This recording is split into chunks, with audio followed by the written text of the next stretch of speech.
programa não é recomendado para menores de 16 anos, por conter relatos e histórias com fortes descrições paranormais.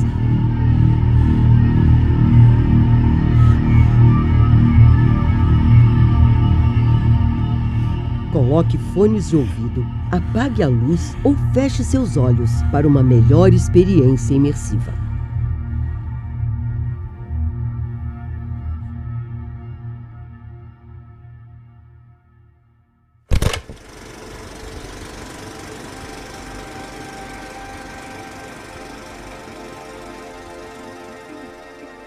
Aqui é Levi Palomo, começando o episódio 49 do Assombração, com o último episódio da série que conquistou 95% dos nossos ouvintes. E a partir de agora, você já está na sintonia paranormal.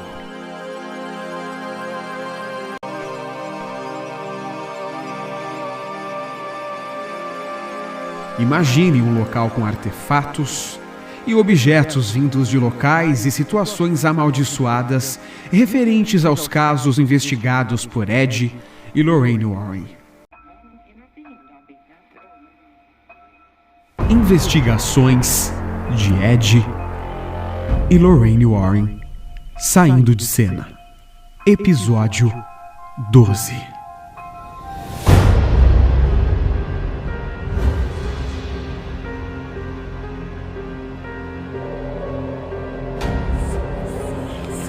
Histórias reais, relatos, casos famosos, mistérios, espíritos, fantasmas, demônios, vultos.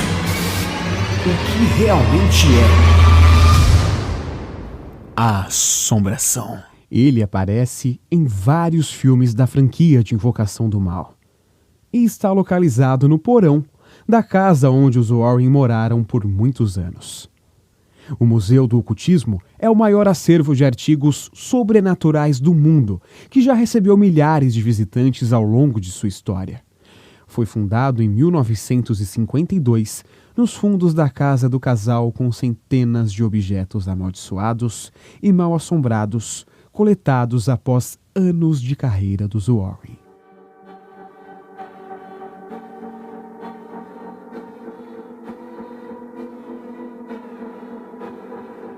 Como o museu faz parte da casa, os Warren conviviam diariamente com os objetos. Além disso, o local também era aberto ao público e oferecia cursos sobre o sobrenatural. Muitos visitantes diziam que o lugar tinha uma energia negativa e pesada. Diversos médiuns experientes perderam o sentido ou passaram mal dentro do museu. Vários padres entraram no local e fizeram exorcismo em alguns objetos, mas muitas vezes não tiveram nenhum sucesso com o ritual. Entre as atrações mais famosas do local estão a boneca Annabelle, que está presa em uma caixa de vidro e mesmo dentro de uma caixa relatam sua constante movimentação, encarando as pessoas. Existe uma grande diferença entre a Annabelle dos filmes e a Annabelle original do Museu Oculto, que é a aparência. Ela não tem olhos arregalados e também não é feita de porcelana. Na verdade, Annabelle é uma boneca de pano, de aparência muito inocente. Independente da imagem, a boneca real é considerada muito perigosa. Segundo a própria Lorraine Warren, o mal existente na boneca verdadeira está dentro dela, e não por fora. Tanto que um padre periodicamente vai exorcizá-la no museu. Ainda de acordo com Lorraine Warren, um casal de incrédulos visitou o Museu do Ocultismo há alguns anos e pediu para ver Annabelle. O rapaz resolveu fazer graça da história e bateu o dedo no vidro da caixa, mandando a boneca provar que tudo aquilo era real. O resultado desse desafio foi um acidente de moto que tirou a vida do rapaz. A namorada dele sobreviveu, mas precisou passar um tempo em um hospital psiquiátrico a fim de se livrar do trauma do acidente. Hoje, surpreendentemente, ela não se lembra mais de nada do que aconteceu.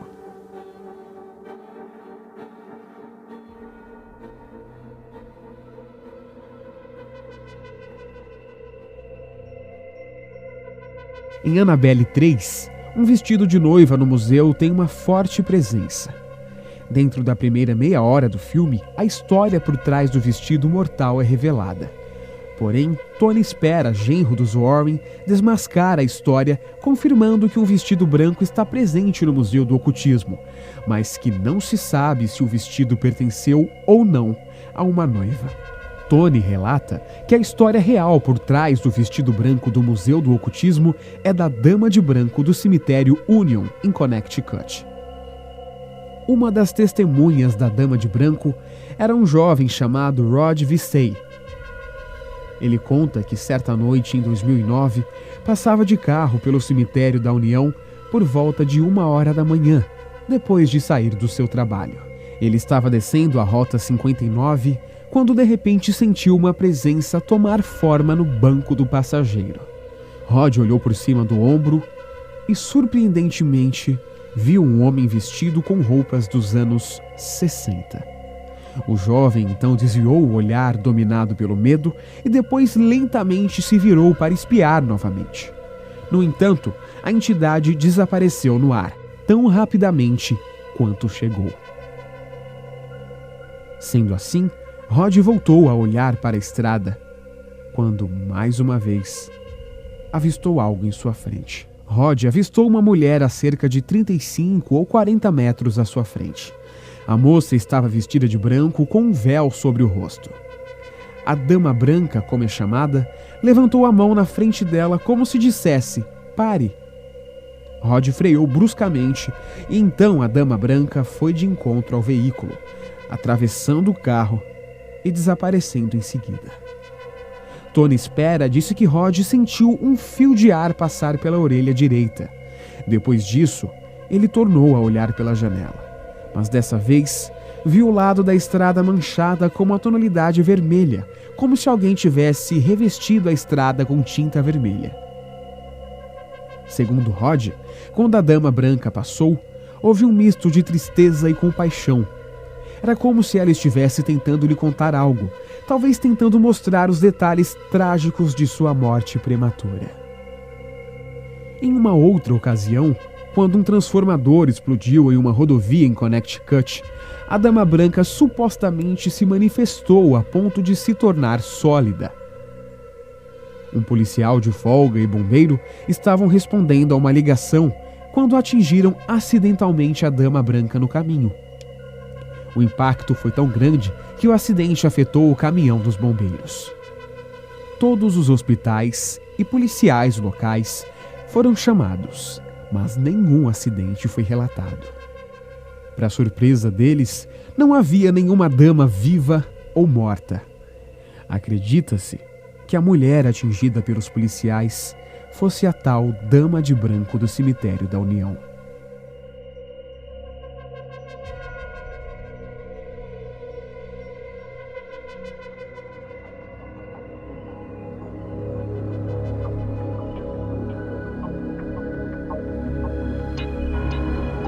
No Museu do Ocultismo também tem o famoso piano que toca sozinho, estátuas do demônio encontrado no meio da floresta de Connecticut, diversos crucifixos amaldiçoados, vários tabuleiros Ouija, inclusive um que dizem ter ocorrido a maior possessão por tabuleiro até hoje. Bonecos malditos, como um que consideram estar possuído por um demônio maligno que pode ter forma de criança, que ataca normalmente à noite. Ele observa as vítimas na hora de dormir, causando desconforto indo de pesadelos e insônia até a arranhões embaixo da cama e sussurros durante a madrugada. Esse boneco está no Museu do Ocultismo e é conhecido como o Boneco das Sombras. O espelho dos espíritos que invoca e atraem espíritos e uma estátua de fauno assustador também está no museu. Mas de todos os itens, a caixa de Duke é o mais misterioso de todos.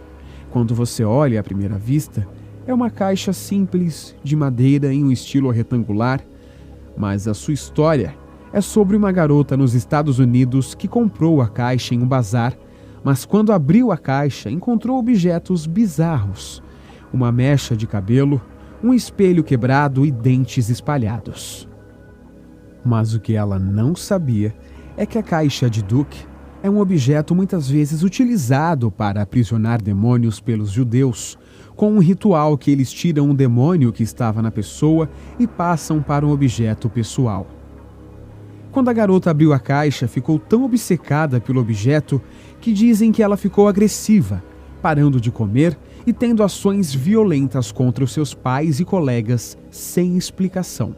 Dizem até que a garota foi possuída por um demônio após o contato com o objeto. Portanto, no museu é extremamente proibido tocar e abrir a caixa, pois isso seria um portal do demônio e quem abrisse estaria o soltando e correndo o risco de ser possuído por ele.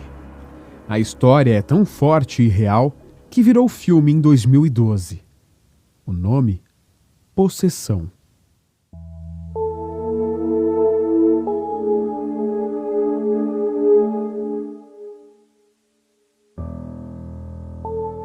Em Annabelle 3, a jovem Daniela não consegue lidar com a morte do pai. Então, ela coloca o bracelete de luto do Museu dos Warren no pulso, na tentativa de contatá-lo no além do túmulo. Depois disso, a jovem insere uma foto de seu pai na pulseira e pede para falar com ele.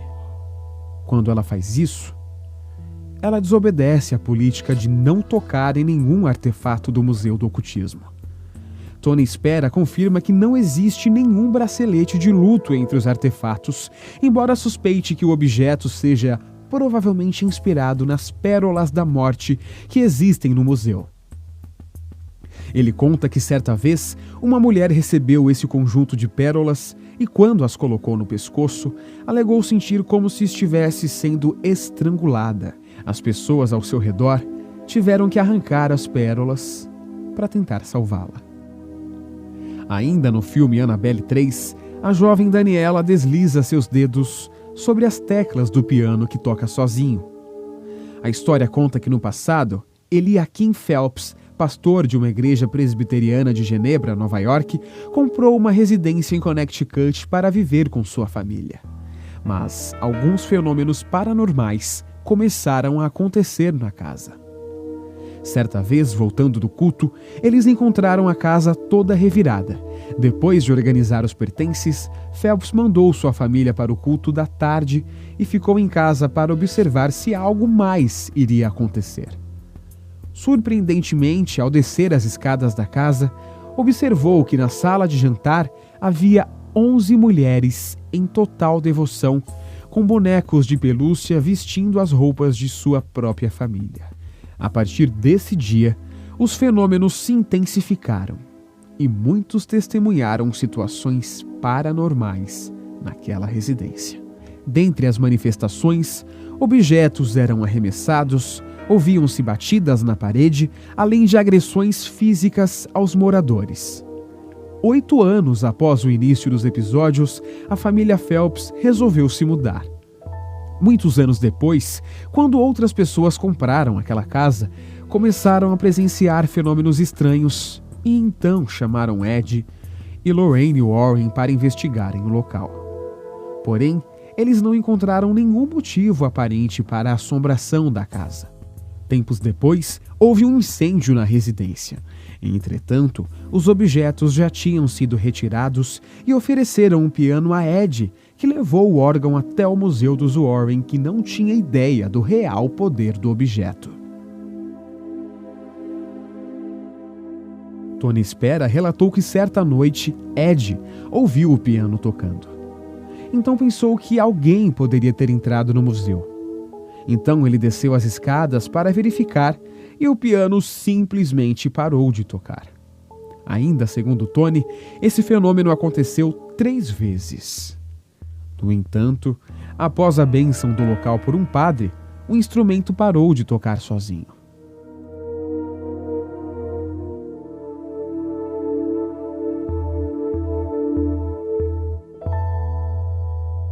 Também em Annabelle 3, uma pata de lobisomem é mostrada ao público descansando em uma prateleira.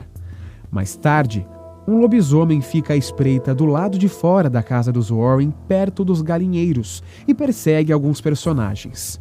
Segundo Tony Spera, nenhum lobisomem ou parte dele existe no museu, No entanto, ele acredita que a inspiração para o filme veio de um caso de Londres, em que Ed e Lorraine trabalharam, escreveram um livro sobre e que virou episódio aqui no Assombração. Ele não se tornou um lobisomem como nos filmes, mas atuava como um lobisomem. O homem rosnava, transformava seus dedos em garras e atacava pessoas nas ruas de Londres. O homem se chamava Bill Ransom, e esse caso você pode ouvir no episódio 7 do Assombração. Há uma cena do filme Invocação do Mal 2 em que Janet brinca com a irmã Margaret em um tabuleiro Ouija e depois coloca ele embaixo da cama. Existem muitos filmes e documentários que envolvem o uso de um tabuleiro Ouija, como já falamos no nosso episódio 21. No Museu dos Warren existe um tabuleiro Ouija real. Entretanto, Tony adverte que usá-lo é muito perigoso, porque você está pedindo para conversar com espíritos num reino desconhecido. Segundo Tony espera, o espelho da conjuração recebeu esse nome porque alguém supostamente tentou conjurar espíritos em seu reflexo. Com esse objeto, um homem em New Jersey teria ficado sentado em frente ao espelho que estava pendurado na parede por horas a fio, continuamente pedindo para convocar seus familiares falecidos. O homem acenou para o espelho por cerca de 2 semanas. Depois de 15 dias, rostos terríveis de monstruosidades apareceram no espelho. Os rostos infernais eram tão diabólicos que levaram o homem a uma instituição mental. Os Warren ganharam posse do espelho de conjuração quando a família do proprietário os chamou em sua casa depois que o homem foi internado na instituição mental. No nosso canal do YouTube e nas redes sociais do Assombração, você pode assistir o vídeo divulgado pela Warner dentro do Museu do Ocultismo, com muitos detalhes e imagens dos objetos descritos aqui neste episódio por mim e muitos outros.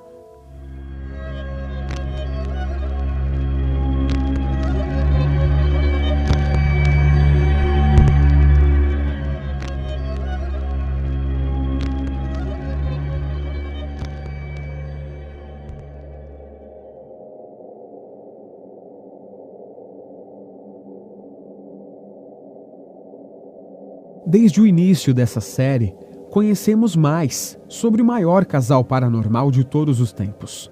Descobrimos que houve na história ao menos um lobisomem que assombrou a Grande Londres. Famílias foram aterrorizadas por espíritos e demônios em diferentes maneiras, locais e casas. Uma boneca ganhou vida, filme e poderes. Descobrimos também que por trás de uma grande franquia de filmes existem fatos que até hoje fazem as pessoas se perguntarem: foi real mesmo? Nesse último episódio, conhecemos juntos a reunião de todas essas histórias e casos em um só lugar, um museu que você pode realmente conhecer, se tiver coragem. E agora, chegamos ao capítulo final dessa grande série, aqui no Assombração.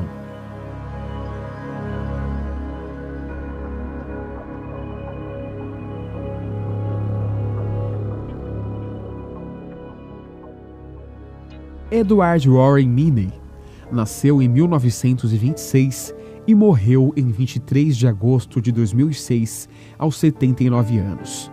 De acordo com seu obituário publicado pelo jornal The Sun de Nova York, ele acordou às 2 horas da manhã e sofreu um derrame repentino enquanto deixava o seu gato entrar em casa. Lorraine Rita Warren nasceu em 1927 e morreu em 18 de abril de 2019, aos 92 anos. Segundo o neto de Lorraine, Chris McNeil, ela morreu sem sofrer durante o sono. E ele publicou: "Ontem à noite minha avó Lorraine Warren calma e pacificamente nos deixou para se juntar a seu amado Ed. Ela estava feliz e rindo até o fim", publicou o neto dos Warren, encerrando assim décadas de amor, investigações, experiências, filmes, documentários, livros, palestras, casos solucionados ou não, e muita história para contar e se orgulhar.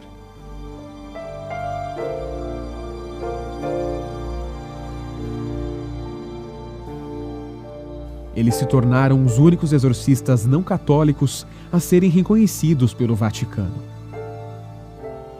E essa foi a história real do casal Ed e Lorraine Warren, os maiores investigadores paranormais que o mundo já viu.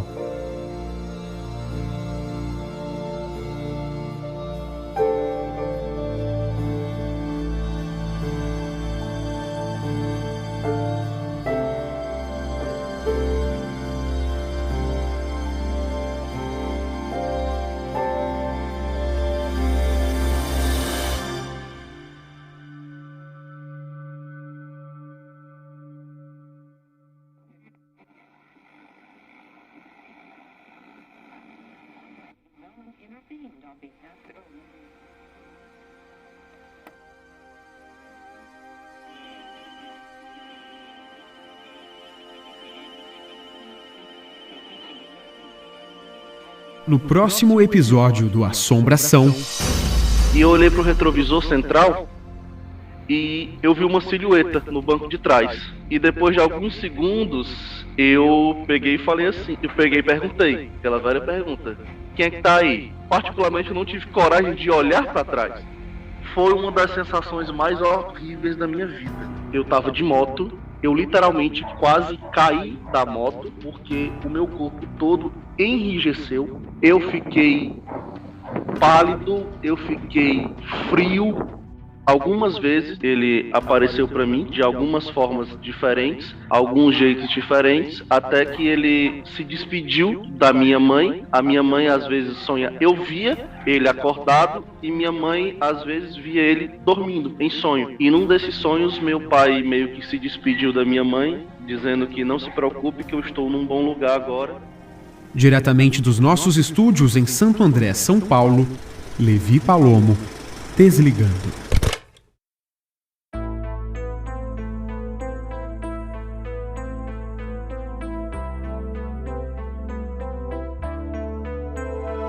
O Assombração é um programa apresentado, produzido, editado e criado por Levi Palomo.